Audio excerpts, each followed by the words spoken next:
Okay, folks, welcome to this is technically the 11th episode of Hunting for Glory podcast. Yes. We did start it in, August or September last year? Something like that. In that area, right? Then we deer hunted and did what we had to do, but 11's a good number for me. But tell us, Rich, what have you been up to and what's coming up for you, my man? Yes. So we got Maximus 18, our 18th event. It's our first pro amateur show. So we're having professional fights on there. We got 4 professional MMA, 1 professional Muay Thai, and 1 professional K1 kickboxing. Also, we got, for the first time in Illinois history, elbows will be allowed for amateurs, for Muay Thai amateurs with elbow pads. Okay, like you say that. Yep. Who changed that rule? I changed that law. Yeah. How'd you do it? 4 years of struggle, smiles and kissing babies and taking pictures and playing the long game, and finally, man, I was able to make some room with the state of Illinois and finally got it changed. And as of right now, we are the only organization in Illinois allowed to have amateur Muay Thai fighters use elbows with elbow pads. Okay, elbow pads, correct? Correct. When the amateurs, you always have elbow pads. So now you're talking pro. Now we're doing February next weekend, correct? Yeah, next weekend. Yep. Now, do the pros have to wear pads? No, pros don't wear any gear. They just wear boxing gloves. That's it. Okay. That's it. No pads, nothing. No pads, no nothing. There was never a problem with the pros. It was just always Illinois was the last state in the whole entire country to allow Muay Thai amateurs fight with elbow pads, because Muay Thai is the art of 8. Elbows, hands, knees, and kicks. A lot of people don't understand that, though. Yeah. You know? So that's something that a lot of people didn't want to fight in the state, why a lot of promotions left the state because they weren't allowed to use the full rules of Muay Thai fighting. But I stayed here, and I went through the trenches and got it done. Yeah, you worked hard. So here's my question, though, and a lot of people probably going to ask this question. So you're having a title K1, you're having a title MMA, correct? Yep. And Muay Thai.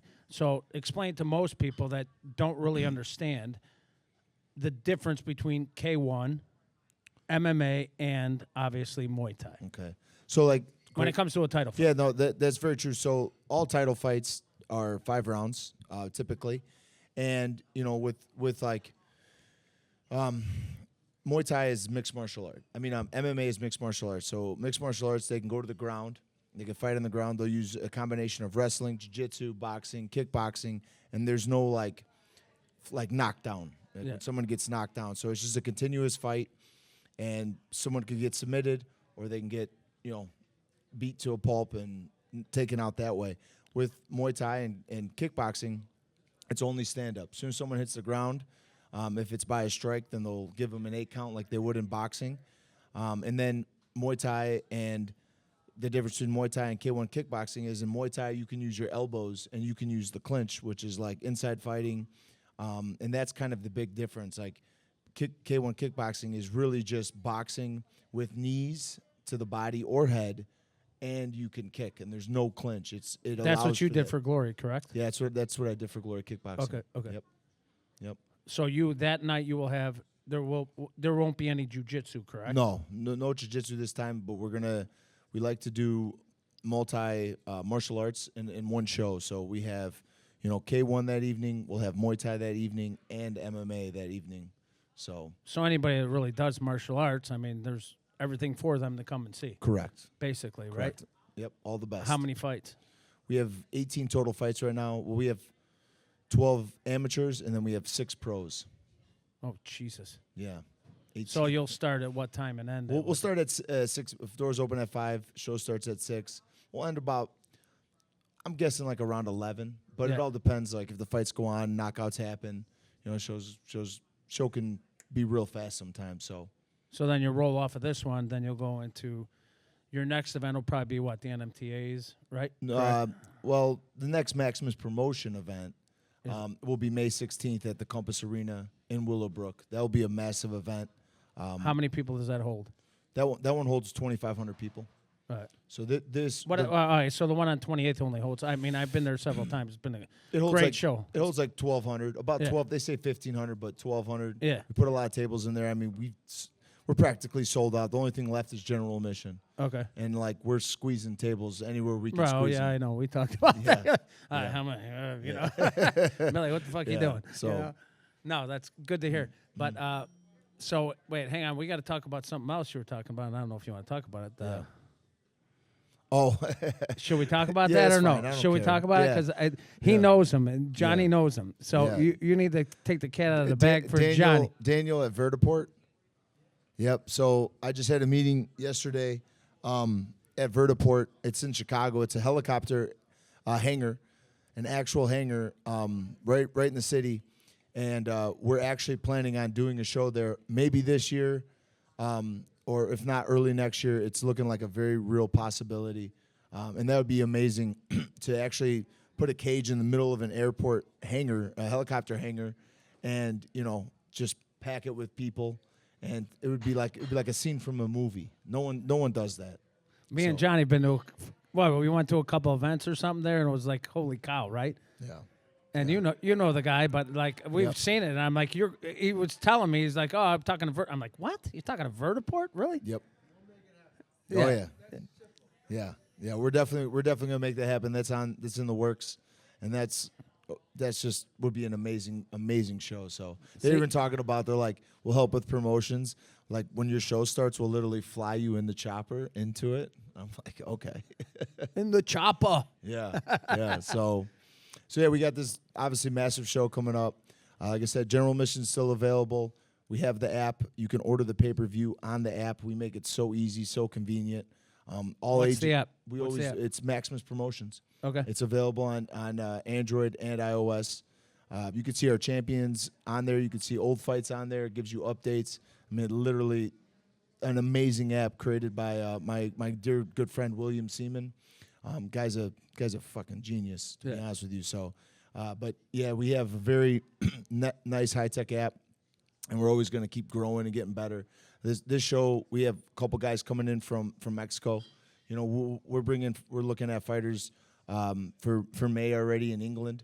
I did find someone in Thailand. I possibly want to bring them over, but we're going to try to bring the best fighters from around the world to fight right here in Illinois. So this is Maximus what? 18. 18. So. Yep. Yeah. And you want to hear something funny? I was at Maximus 1, remember? Yeah, that's What crazy. was it? The Brower House? The Brower House. Yeah. Yeah. Actually, yeah. The Brower We House. were. was- Remember, Johnny? We were at yeah. the Brower House. Yeah, were in we held like good 10 shows there. We sold them out every time. Yeah. was But awesome. you've been.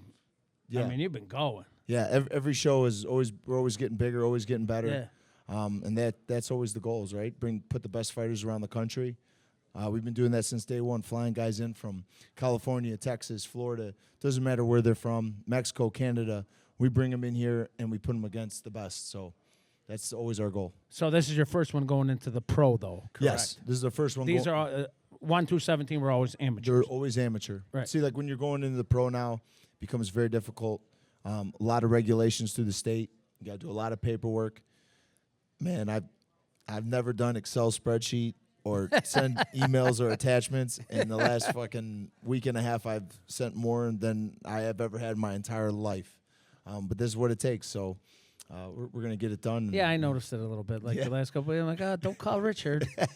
Stay away from Put him under a Rich. little stress. Yeah, what do you want? Hey, you don't answer the phone.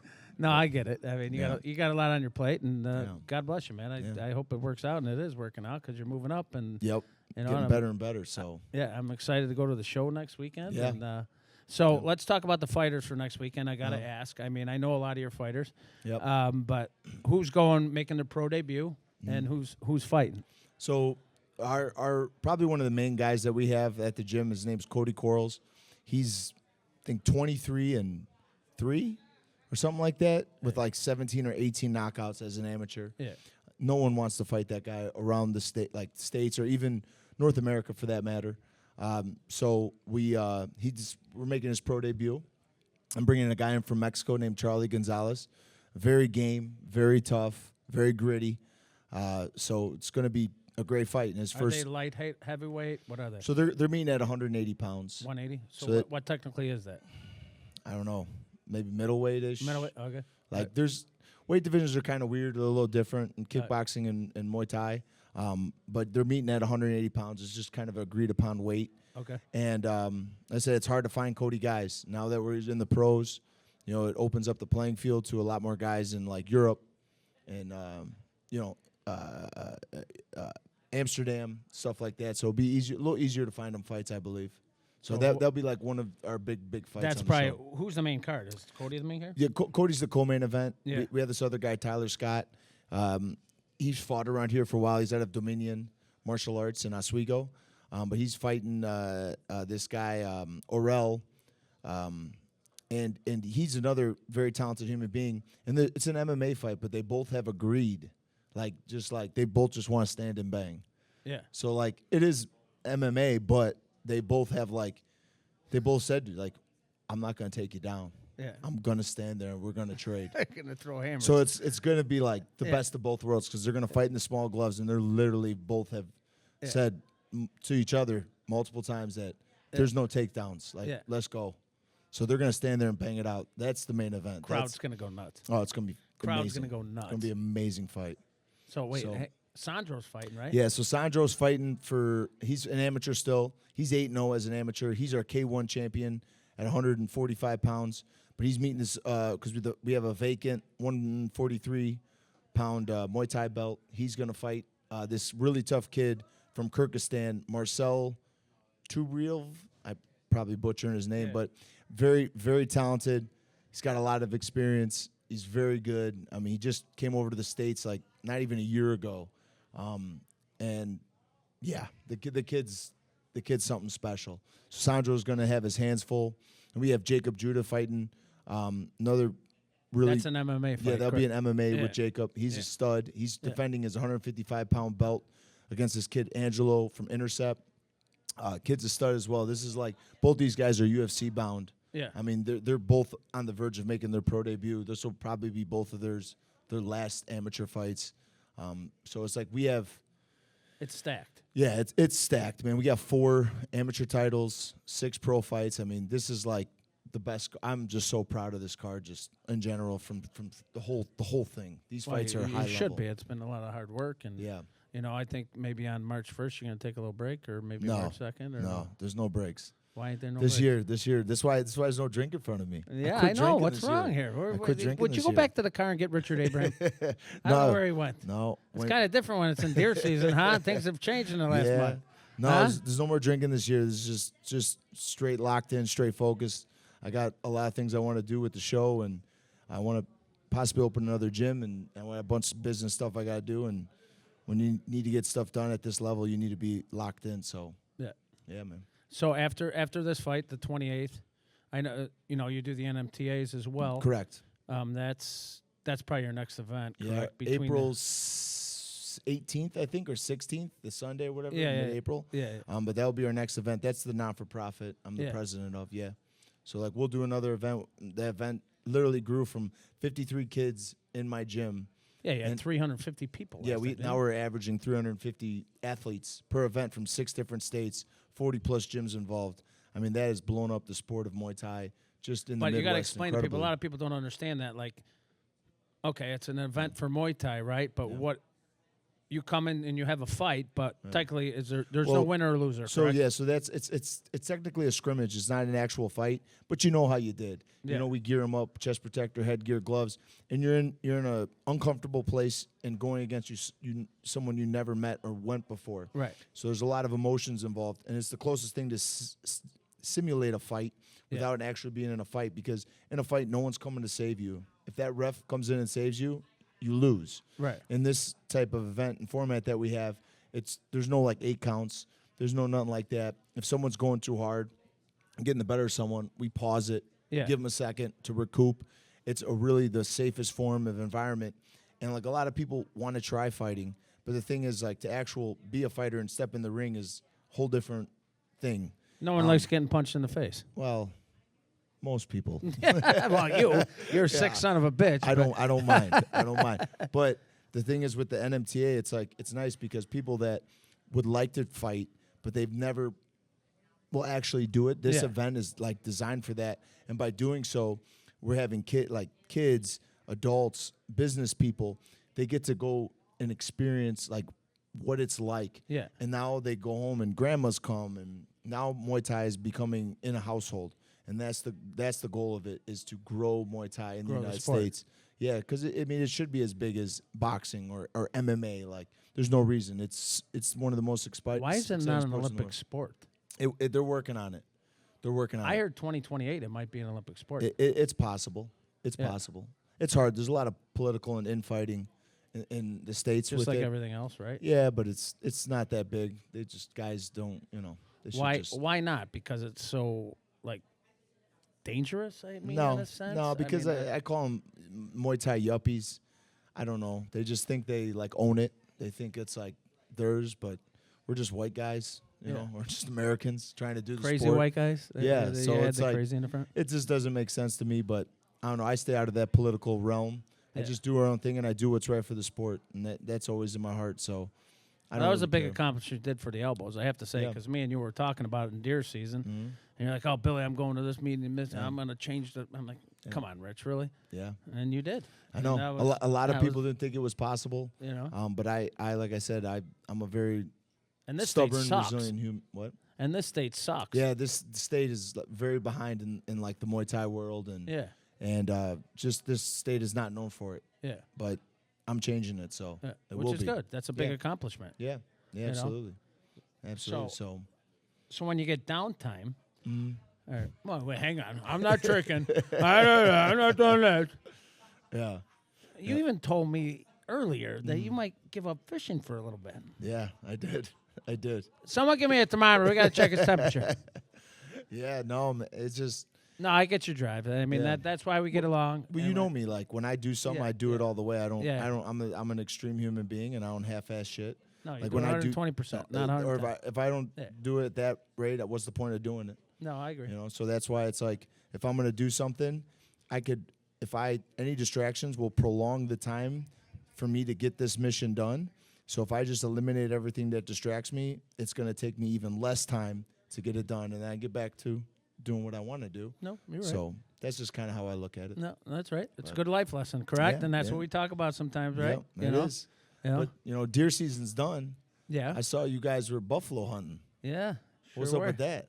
I can't tell you. I didn't get That's an top I didn't get an secret. invite. Yeah, you did. You passed it up. So Zimmer, our buddy, Zim, that was on the last podcast from Unlimited Guide Service. Zim was supposed to be here, but he's not. So Zim, fuck you, Zim. Where you at? But no, he put it together, and he was busting my balls last year at the fishing show and said, hey, you should really go on this trip, and you really enjoy these guys. And so we went. I brought my son, George. Ryan Rakovic, buddy. Brought a couple cameramen. Where's Mikey? Mikey came and filmed it. My nephew, Rossi. Yeah. We were filming for something that I'm not revealing yet. But we went down there, and we killed 3 buffalo. My son shot a young bull, big bull. Ryan and Buddy shot 2 cows. Yeah. But, I mean... Didn't he take a bite of the heart? Yes. Yeah, so George ate the heart right out of the carcass. So So like did... as big as a football. I saw. It's huge. We got videos of it. You'll see them one day. But so did Ryan and Buddy. But that's actually a Native American tradition. I So know that, they did that to show respect to the animal. Well, and it's also get the animal's power. Correct. Right? Like, you eat whatever you kill, you eat Yes. take a bite of their heart or eat their heart. You get that power. The movie, what was it, Revenant, with Leonardo DiCaprio. Yeah. That's the one Indian, you see him killing it, and he eats that's what they did, Yeah. And technically I'm part Native American, just a little bit, but Yeah. I am. So Ryan and Buddy did it too. Really? And the guys that owned the place were like, they were laughing. They were like, yeah, So, the camaraderie, the people that owned the place, it was the third largest bison ranch in the country. How many acres was there? 10,000. 10,000 acres. How many bison do they have on there? About, roughly? I don't really know, to be honest with you. Thousands, hundreds. Like, what do you think? If you were to guess. If I had to guess, 500 to 1,000. Really? Yeah, and this guy runs the prices for buffalo prices around the country. So, just the sweetest, nicest people. They were like me and you, man. They wear jeans, T-shirts. You never know they had a dime in their pocket. No. And then the camaraderie, like someone would kill a buffalo. Everybody was hugging. Like, yeah, screaming. You know, we go back. We're in the skinning shed. Everybody's hanging them. You know, and the guys that are skinning, there's 3, 4, 5 guys skinning. Well, we're sitting there not. What's the size of like a big bison?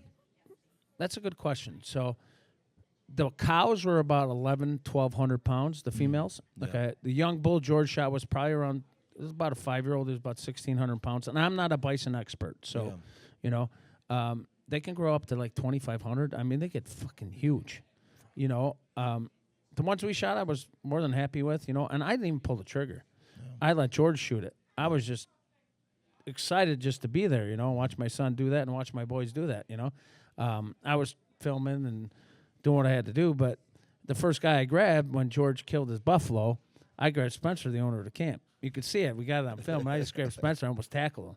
And you know. Yeah. But then after that, my son came up to me. He's like, hey, Dad, I love you. You know, that moment right there is what hunting is about.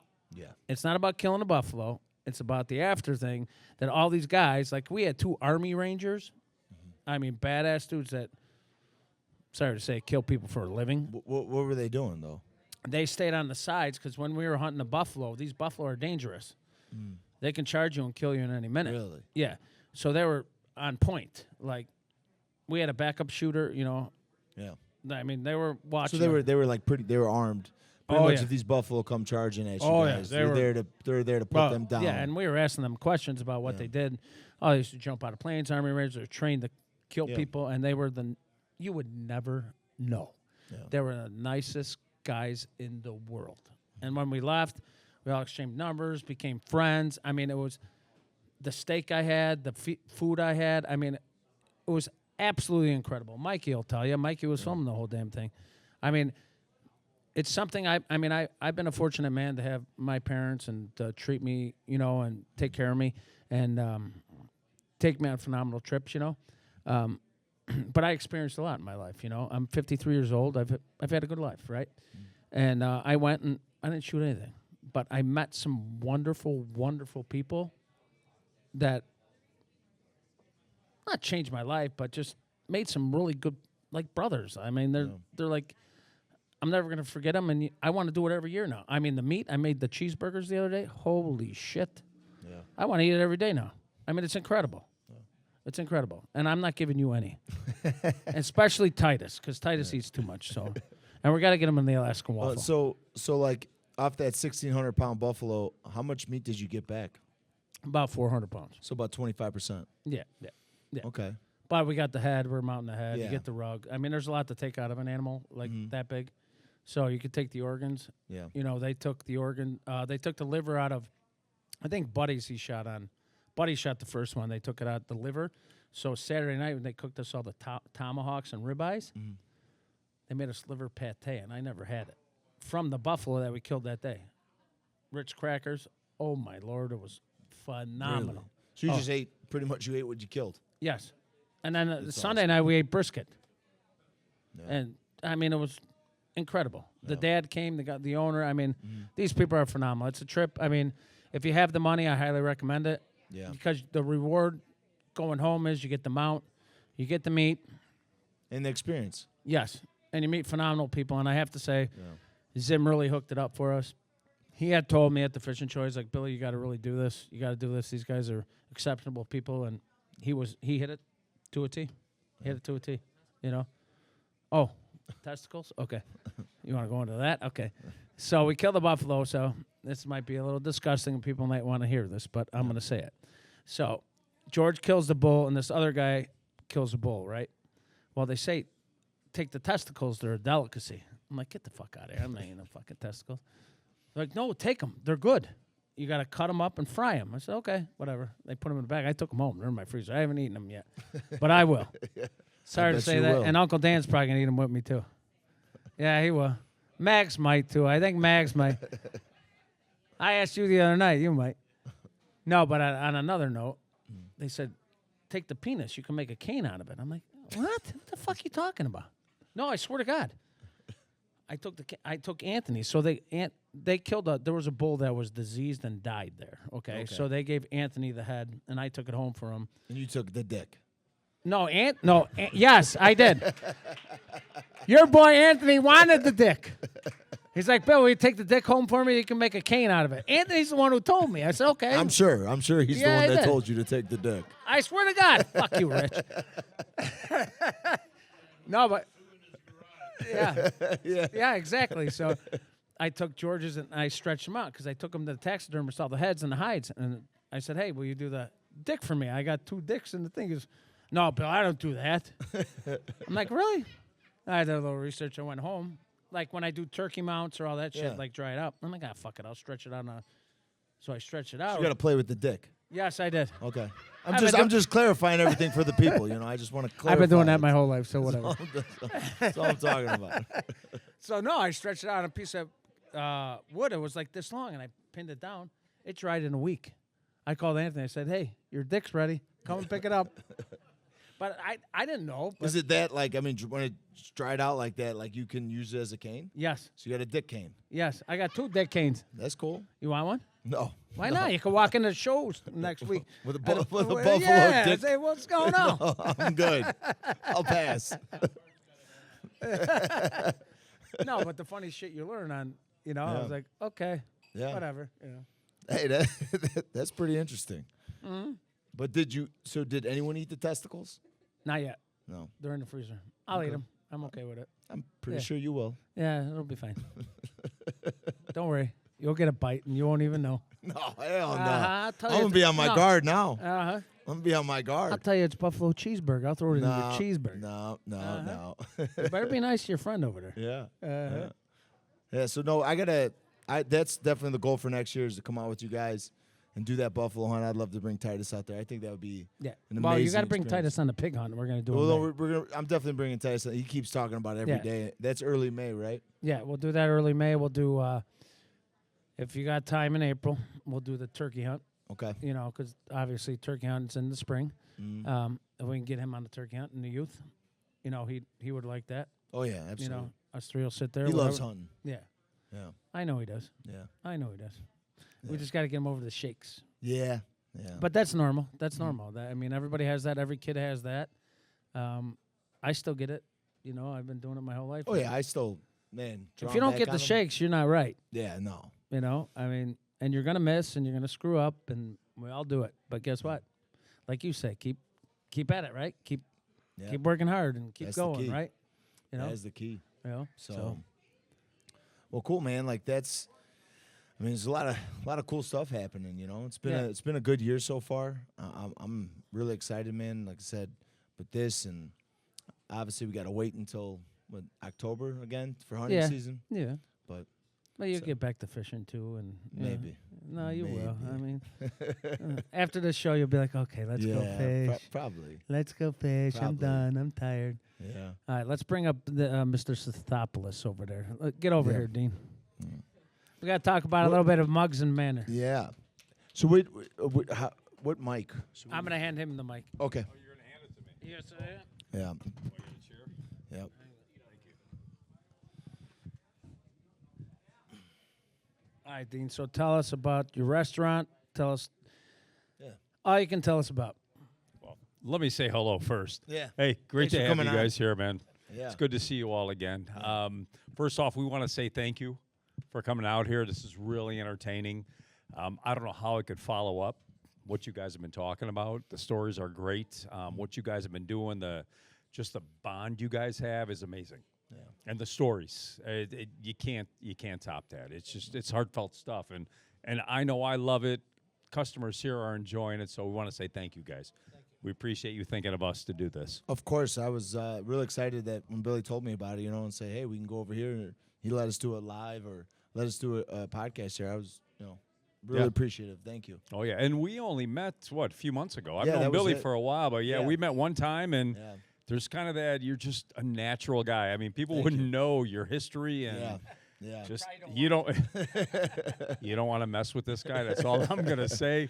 I think you made a comment earlier about, hey, nobody likes getting hit in the face, and I look right at you, and you're like, dude, come on, man. Come on, Billy. It's actually kind of enjoyable. It is or it was? It still is. Okay. So one of my buddies was in the gym, and he's old. He's 44 now, but he's been training for like 30 years. I've only been training for like 17.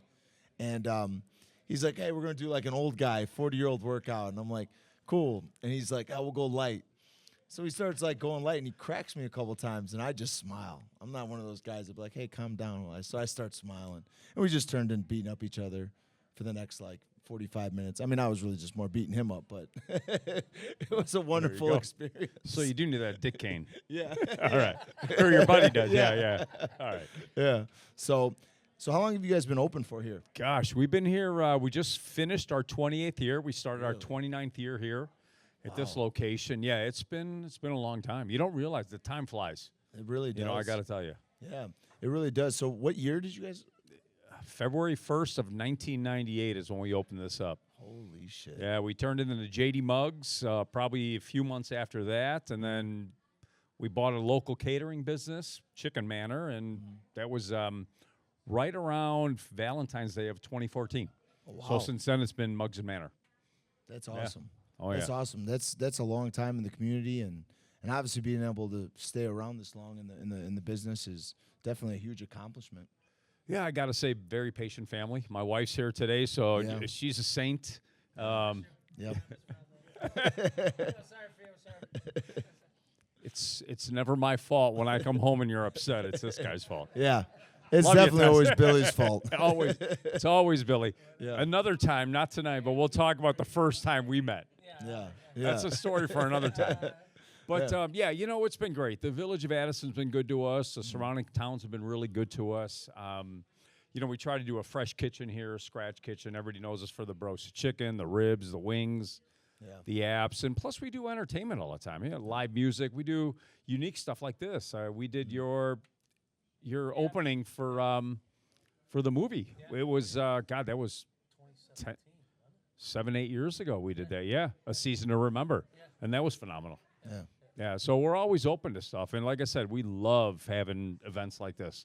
That's awesome. You know, especially with good people. And that's the best thing about this business. You talked about it with that trip to hunt buffalo and bison. The people that we meet is what makes it for us. It really is. You know, it's just, it opens you up to different experiences, different things, and different views on life. And it humbles you. It really does. And that's the best thing about it. Yeah.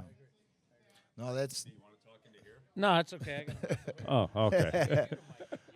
Oh, I didn't see you had that little one. Sorry, guys. No, that'll be edited out, right, Mike? Later. All right. No, that's really awesome, man. And you're absolutely right. Like, it is about the people and the experiences, and you know, life is short, and it moves fast, man, real fast. Like 29 years. Like, you know, like obviously I have some businesses and open it and going through the stages. I kind of, you know, I know what that's like. It's scary, and you know, you got to take a chance at something. You got to take a chance on yourself, really, and believe in yourself, and you did. And you know, 29 years is definitely a lot of work, a lot of hard work, a lot of sacrifice, and that's awesome. I love to hear stories like that. Yeah, no, I really thank you for saying that, and I appreciate that.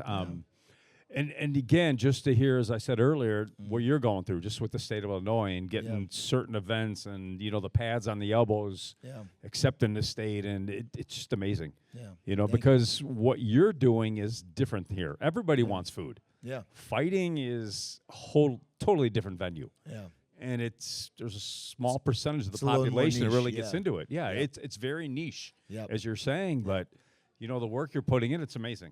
Thank you know, you. and God bless you guys and what you're doing here. This is great. Yeah, you know, I remember watching.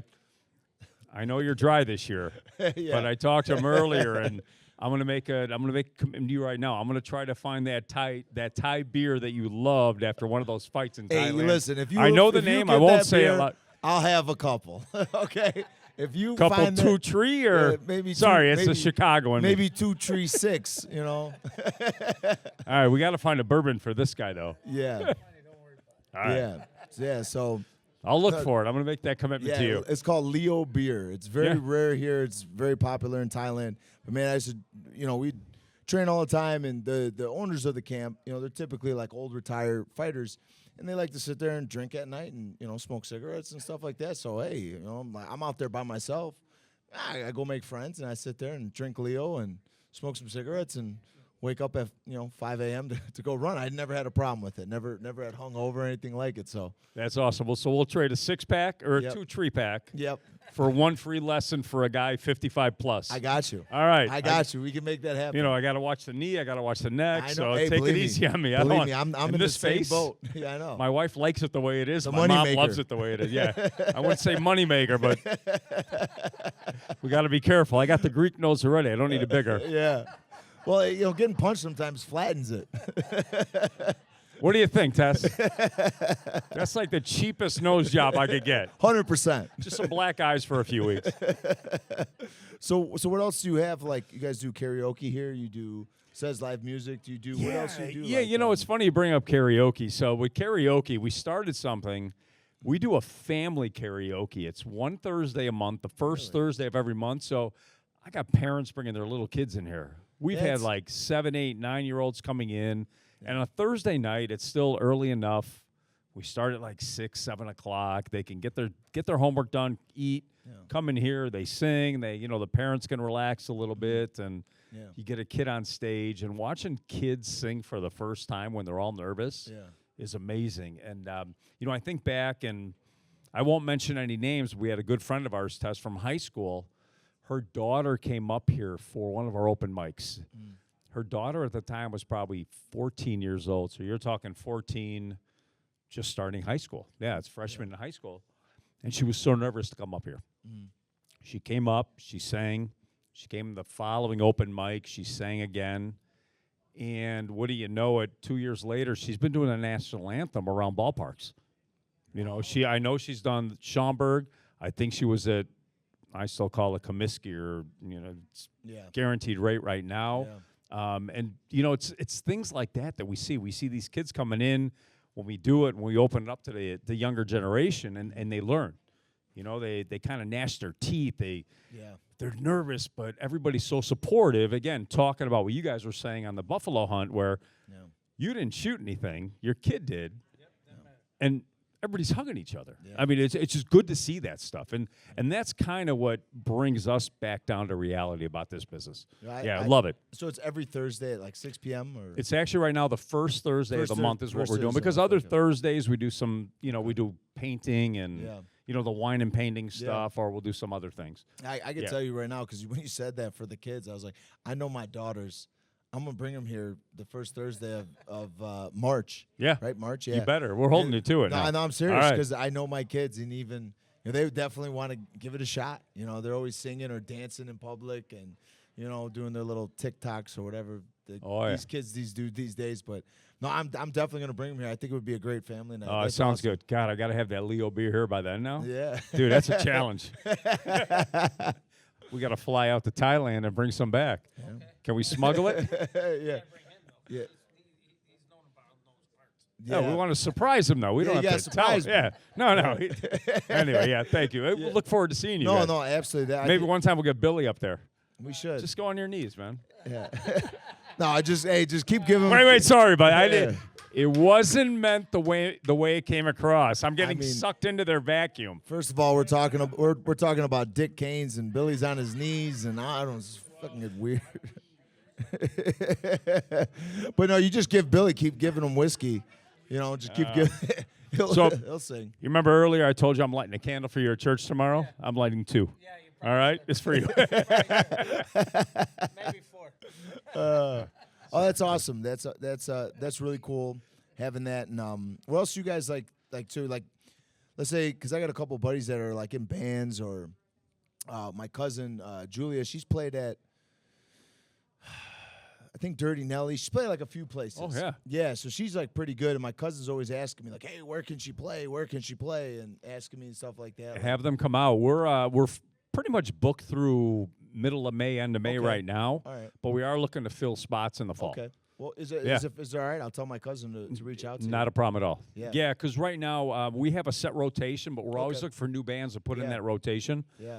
And that'd be a great thing. We new styles of music, new types of music, younger crowds, a little bit older crowd. We don't, as long as the music's good, they can bring some butts in the seats. Of course. I mean, we're okay with that. Yeah. And I know that my staff, great staff that we have here. The food's good. Yeah. We can make sure that everybody's going to be taken care of here as well. Yeah. That's awesome. And then talking about what you're talking, if you ever need other venues, let us know.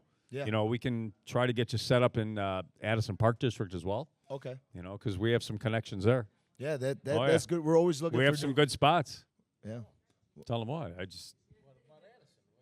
Oh, Addison's a great village. I'm not gonna. Actually, I can't. Yeah. I'm not up for election, but Yeah. I'm a commissioner in Addison. So Oh, if you guys really? need one of our venues, Okay. we're remodeling a couple of our parks right now, and we have a ton of spots. We do some smaller wrestling shows out there a lot. That's awesome. That's yeah. we're always looking for new spots. Hey, you gotta ask, because Addison, do you know Mikey Lulo? I know Michael Lulo. Of course you. I mean, Senior, right? Yeah. Well, there's a senior, but then there's a son. I So it's- know the father better. I know Okay, senior yeah, better. So, I've met Mike Lulo Lulo, Jr. Junior's a great guy. Yeah, so phenomenal. Like, it's funny because when I first started training, I met Mike, and we would literally like train all day, him and I, and we would go and eat at like the Asian Noodle House or Sushi Ya, and then we'd like go play chess back at his house, and then we'd go train at night. Like, and this is when he was like in the UFC. Oh yeah. Yeah, so or when he was like coming up, and then he went to UFC, but like he was like my main training partner, and I was like, he'd always talk about Addison, and everyone would know who he was. I was like, what's your dad, the fucking mayor or something like that? But Pretty much. yeah, the pretty family, Lulo is a well-known family. They're a great family in Yeah, town here, absolutely. They've done a lot for this community. Yeah, that's awesome. Such a small world sometimes. Yeah. You know? Well, it's funny just listening to you guys talk about well, actually more not you because you're not a fighter. Yeah. More of a lover? Anyway. Somebody's missing. But I'm from Lake Park. Yeah. So if you guys know Lake Park, Roselle, Bloomingdale, Yeah. Absolutely. what name pops into your head all the time? Keith Hackney. Oh yeah. Yeah. That Keith was our Hackney. first exposure as kids Yeah. to jiu-jitsu and fighting and professional fighting. Yeah, because Keith Hackney, I was still just an amateur, and I know he was, I think, off Lake Street. He had a dojo or a gym. And some of the guys, because then he closed down. He was a heating and air, right? Or is it plumbing? HVAC. HVAC. Yeah, he did our HVAC he's for a still- while. Yeah. Yeah, he's still doing that. Because I did see him at some breakfast spot I seen him in, and I said hi to him. He knows who I am and stuff. And but when he closed down and we opened our gym, some guys came in, and I was like, hey, man, like, you guys are pretty good. Like, Yeah. you guys are background. And like, oh, he's training with Hackney. I was like, oh, okay. So. Yeah, he fought like back in the day when like there was like no weight limits, like No, there was like hair pulling and Who shit. was that guy? He fought Hackney. The guy was probably like 350, almost 400 Yeah, pounds. Yeah, I can't remember his name. And Keith isn't. No. Keith is a beast, but he's Yeah. not No, he's a not. monster size wise. Yeah, no, Yeah. but that was back in the day. They like No rules. Yeah, We'll it was just like say no no rules. rules. Yeah, I mean they fish hook people and pull hair, and I mean they had like it was like literally like what and then Carlson Gracie came in a gi. I was like, what this guy doing? He got the shit beat out of him, but they ended up like tapping the guy or choking him or almost breaking his arm. And that was like the first kind of thing where jiu-jitsu was like, holy shit, like this stuff actually works. Oh yeah. And then I remember Hackney. Hackney was he's still, I mean, the guy's Yeah. once you're a beast, you're always a beast like that. But that's cool, man. Oh yeah. Yeah. That's it's cool. Yeah. Yeah. Yeah. So But it's fun stuff. It really is. You know, just to see it, to watch it, and to get to know people that actually do it, and the dedication that it takes to train. yeah. Kudos to all of you guys. Yeah. And all your fighters. I know you did great work with his son George. Oh yeah. I remember you were talking about George years ago when he first started and how nervous you were his first fight. Oh, my kid's got his fight. Yeah. Yeah. Oh yeah. Especially when you have a connection with the person. Like my wife would always be like, it was funny. Yeah. She gets crazy. Like, so like we'd get badges. Like Glory Kickboxing, one of the biggest kickboxing organizations in the world. And I fought for them like 12 times. I think I went 5-6 years with them or something like that, maybe longer. And they give me a badge that says like, hey, I'm allowed to go here, here, and here. And like after a while, she would always manage to get right next to the ring. And now this is like a lot of security. This is like there's no way no one could stop her. So they would actually give her a badge, and she had more clearance than me.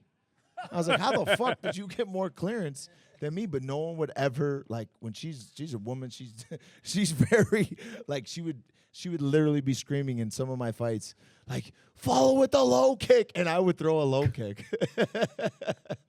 Did you hear about it back at home too? Yeah. She did. But she knew she was That's always, a good marriage. She was always extremely supportive because I traveled a lot. And when I would fight, like, I was very, like, obsessed. Like, 4 or 5 a.m. in the morning, you go train all day. I got to run a business, go to work all day. I'm cutting carbs, running, back in the gym all night, for 2-3 hours. And then, right to bed and get up and do it over again 6 days a week. You're not the nicest human being at that point in time, but you got war on your mind and you got to focus on your goal. And she always supported. I took trips to Thailand for months, traveled to Europe, Holland, Africa, Russia. She always had my back and was always very supportive of that. So hey, let me ask you though. I've talked to this guy about his personal stuff, so we don't need to bring you up anymore. Love you, bud. Look, the family side over here is like, yeah. Do you remember not the outcome or the events of your first fight, just the feeling walking into the ring on your first professional fight, not amateur? Yes. Yeah, I do. It's actually, that's crazy. So, like, I had 20 fights here. I was 17-3 as an amateur. I won, like, every regional title, fought anyone I could around the United States. For my 20th fight, my goal was I'm going to go to Thailand and make my pro debut, like, how to really do it. So I flew out to Thailand by myself, never been really overseas like that, ever. And how old were you? I think 27. Okay. 27, 20, 26, 27, right around there. I flew out there for a month. I bought a ticket for a month, and I stayed at Sisson Panong in Bangkok. And I remember I was training. That was the one time, like, side story. Uh-oh. When I first was out there, I'm like, I don't know how Thailand is, and I know these guys got a lot of fights. But, like, we're out the one day, and I'm trying to make friends with these Thais, and they speak a little English. And we go drinking all day, and we're smoking cigarettes, and, whatever. I'm hanging out. And they're like, hey, Rich, do you want to go to fights? And I was like, yeah, sure. Like, let's go to some fights. And I was like, sit there, and I was like, hey, who's fighting? He's like, oh, him. And I was like, what do you mean he's fighting? We've been drinking and smoking cigarettes all day. Like, he's got to be drunk. I'm drunk. And he's like, oh, no problem, no problem. He gets in the ring, gets the shit kicked out of him for the first round. And then all of a sudden, like, one of the trainers look at him and just give him a nod. Comes out there in the second round and just kills this guy. Kills him. They did it for the gambling. So he put on like he sandbagged. Yeah, he sandbagged it yep. to make the guy think it. And then he ends up beating him up. I think he got like 3,000 baht, which is like $100 American, right? And like kind of a lot out there. And then we proceed to continue to drink and smoke for the rest of the night. But that was like my first week there. And then I trained, and then I went to stadium in Patong, and then I fought a Russian guy with like 70 or 80 fights. And like, they don't really tell you who you're gonna fight. Like, they kind of like, oh, Richard, good matchup. It's like, okay. And I look over, and it's like kind of outdoorish, and there's a guy it's like bleacher seating. So in the back of the bleachers, like, there's rafters. And there's a guy doing the splits in the air. Standing, splits literally in the air. And I'm like, hey, who's that? Your opponent. And I'm like, get the fuck out of here. And I'm freaking out inside. And I'm like, all right, man, let's fucking go. You gotta soldier up right now. And again, that was your first. That was my first pro fight. My first pro fight. You see this guy doing that. Yeah. So the shit like you see with the Van Damme movies and that. Yeah. The guy was doing it. It was really like that. Yeah. Okay. So we start. I come in. He's like relaxing the first. It's a 5-round fight. I take it to him a little bit. All of a sudden, he brings his foot up and axe kicks. So you bring your foot straight up and you go cut down right in the front. The guy hit me right on top of my head. I was like, what the fuck was that? Hit me with a spinning back fist. Hurt me. I had to drink out of a straw for like a week and a half. I couldn't chew my. I don't mean to laugh. No, it was funny. But then I had better conditioning, and I was more known for my boxing. But in Thailand, like, kicking is scoring higher. So the Thais, Richard, no boxing, kick. So I just kept crushing kicks, and I was just super resilient. And I ended up just taking the guy into deep water, and I just beat him on points. And, like, here, it's like, like, and the winner is, and they bring you to the center. In Thailand, they just come up to you, and they just raise your hand. So I was like, did I win? Did I win? And the guy just comes up. It's like so anticlimactic, just raises my hand. I'm like, oh, fuck yeah. Fuck yeah. Wow. And I won. And like, because they rub tile all over you after the fight. So like my shins are on fire. My whole body is like it's like a euphoric feeling, but I'm in so much pain. Like my shins are like the adrenaline's coming down and my neck's locking up. My shins are burning. Lumps are all starting to form on me, and I got to wash this stuff off. So I go in this like back alleyway. I'll never forget it. Like there's a garden hose there. So I turn on the water, garden hose, and I'm rinsing my stuff off, and there's like some baby cats just right there. And I'm looking up at the moon like, man, life is crazy.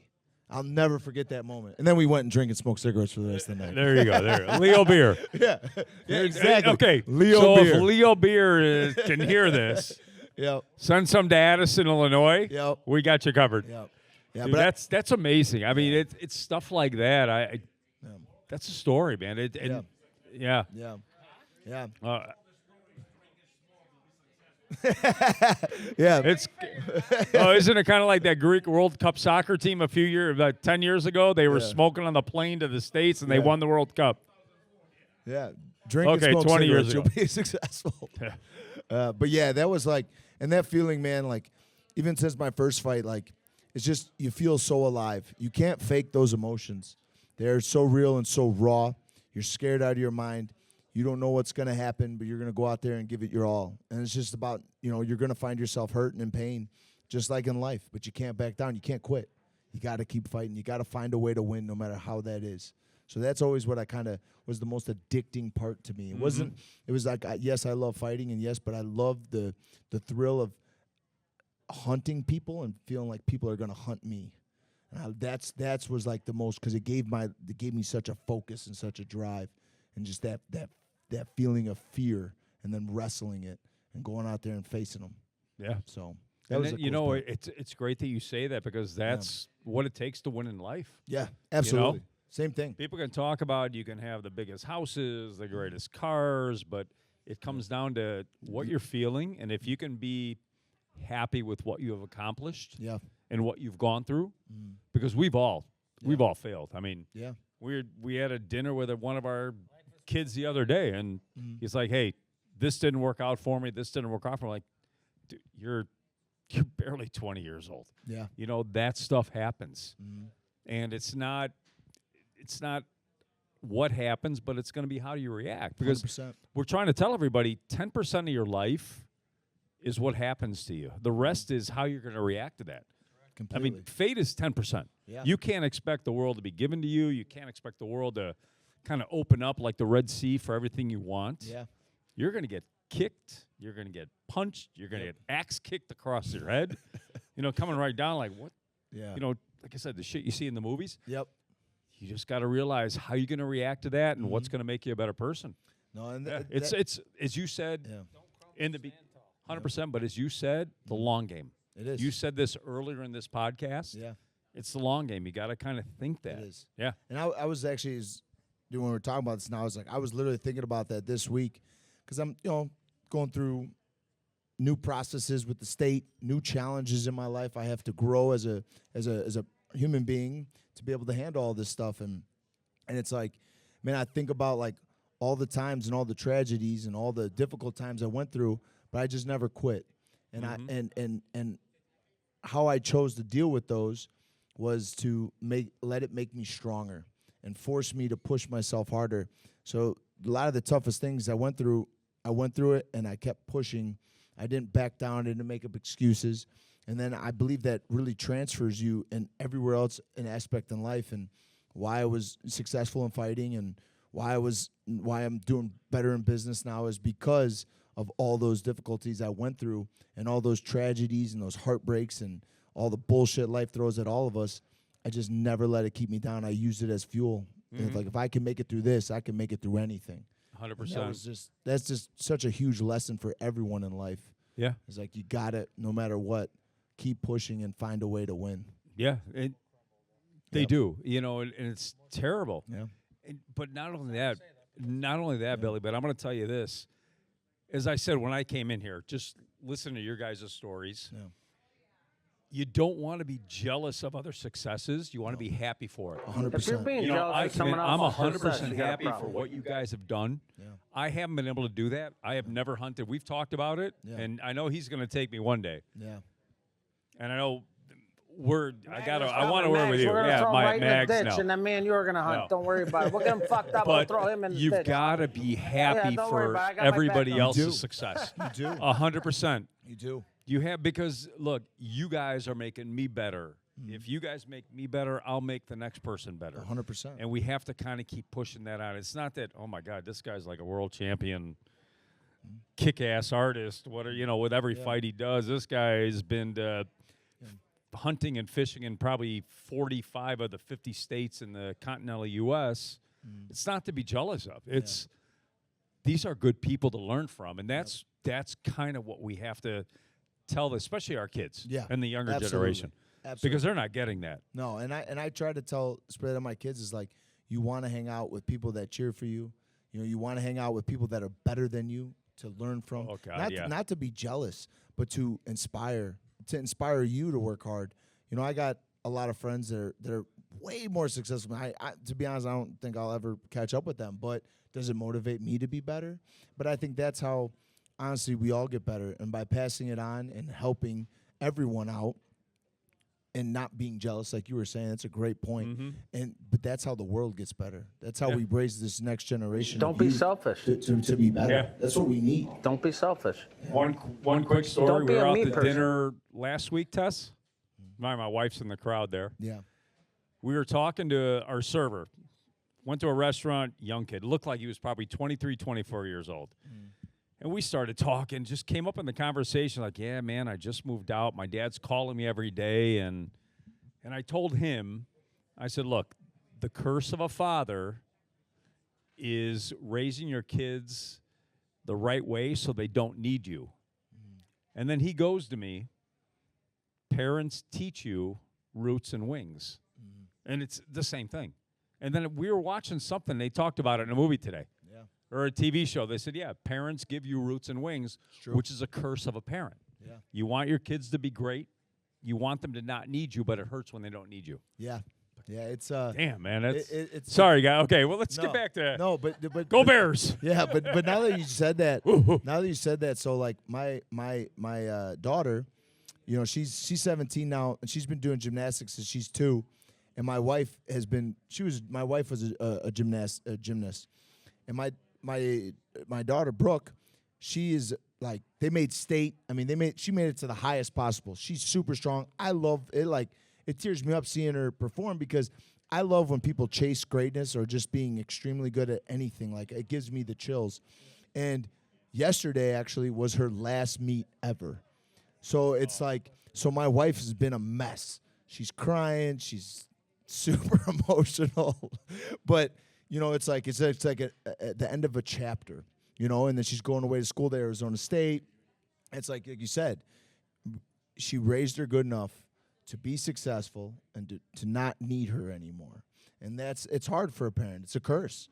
And she's kind of feeling that right now, and that's kind of what she's going through. And I understand the emotions. Men are a little different, right? But she's like, man, my daughter, I've literally watched her since she was tiny and pushed her in it, because she would say to me sometimes when she was younger, she's like, I don't want to do this no more. I'm like, oh, great, because it's expensive.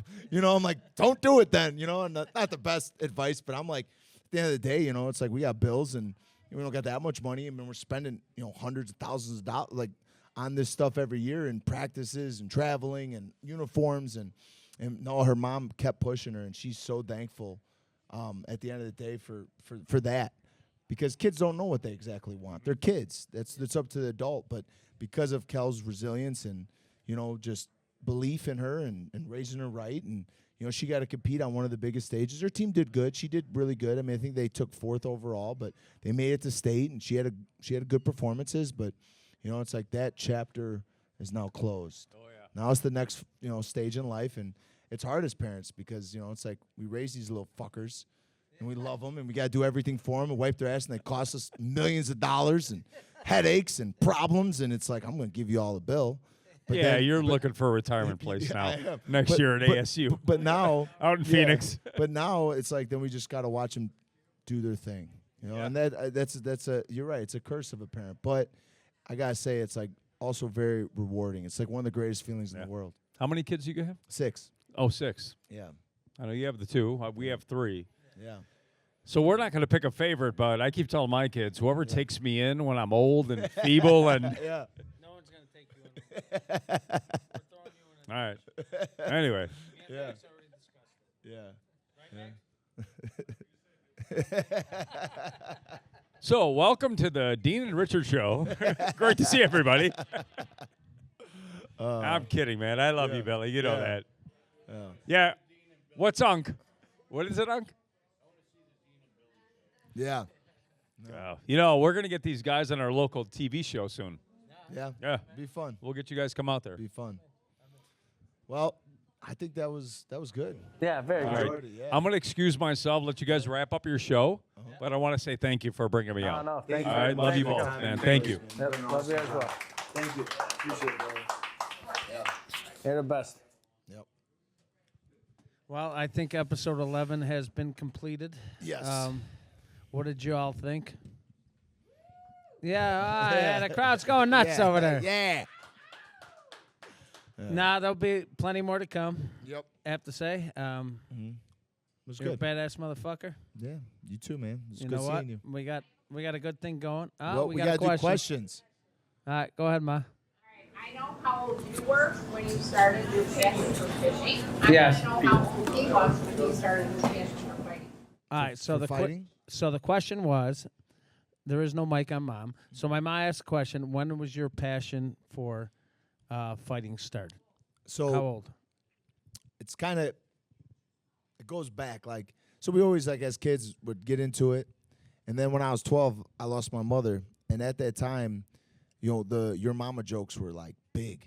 So I would give people a warning per my dad's instructions.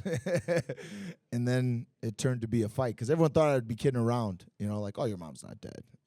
But then I'd punch him in the face. So I did that a lot, and I enjoyed it. I enjoyed the roughness of it or whatever. And then as I got older, I started, like, there was like some underground fighting in like basements and stuff that I would just, whatever, you drink and you just fight people and make a little money.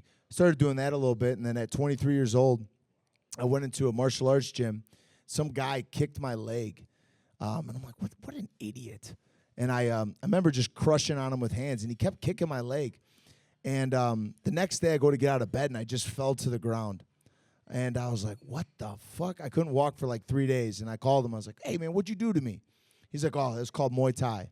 I went in the gym, and that was it. That was. I fell completely in love with the sport and training, and I was 23 years old at that time. So I started much later than a lot of people normally do. And in my mind, I was like, all right, how do I catch up to people that have been training since they were kids? I was like, all right, train twice a day, 6 days a week. Your average person trains 4 or 5 times a week. I was training like 12 plus. So someone's 1 year to me is 3 years to them. So I just started hitting the ground and training like an animal from right out the gate. So it could be. Yeah, so starting your kid too young, the key is you have to enjoy it, right? Like anything. You start them too young, you push them too hard, they might resent you and might resent the sport. You know, sometimes kids need breaks. Sometimes, you know, you got to be, communicative with them. It's not, it's not Russia. So you got to be careful with it. But, certain kids will do it for a while and then they'll kind of fall off a little bit. Then they'll come back, hopefully. But they build up the confidence. I think it's a great thing for kids. I think, and I have to be careful because, I'm very extreme, especially with competition and fighting, that like I push my own kids and some of my students at the gym.